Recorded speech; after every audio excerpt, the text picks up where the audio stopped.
Hello internet, this is Google Leo from Pethuadahari. কিছুই না, Google ম্যাপে দেখলাম পূর্বস্থলী পাখিরালয় বলে লেখা আছে, চলে আসলাম এখানে। এই যে জায়গাটা দেখতে পাচ্ছেন, এটা একটা অশ্বক্ষুরাকৃত হ্রদ, গঙ্গা নদীর একটা অশ্বক্ষুরাকৃত হ্রদ। এই যে নৌকোগুলো দেখতে পাচ্ছেন, এগুলো ভাড়ায় পাওয়া যায়। কত বললেন দাদা? ঘন্টায় 200 টাকা। ঘন্টায় 200 টাকা করে ভাড়া। এই নৌকোগুলো চেপে যাওয়া যায় যেখানে পাখি দেখা যায়। এখানে তো পাখি দেখা যায় না, পূর্বস্থলী পাখিরালয় বলে লেখা আছে ম্যাপে, ওটা দেখেই আমরা এসেছি। তো এখানে তো দেখা যাচ্ছে না পাখি, নৌকা ভাড়া করে যেতে হবে। এখন যেহেতু সন্ধ্যা হয়ে গেছে, তাই আজকে আর যাওয়া যাবে না।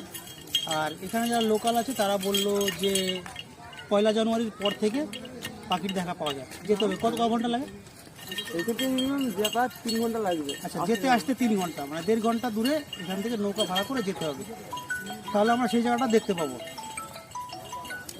আজকে যেহেতু সম্ভব হচ্ছে না, আর সন্ধ্যা হয়ে গেছে, আর পাখি এখনও আসেনি, তাই আজকে এখান থেকে ঘুরে চলে এলাম, জায়গাটা দেখে গেলাম। নেক্সট টাইম আসবো, যাবো। সো স্টে হ্যাপি, বি কুল, গুড বাই।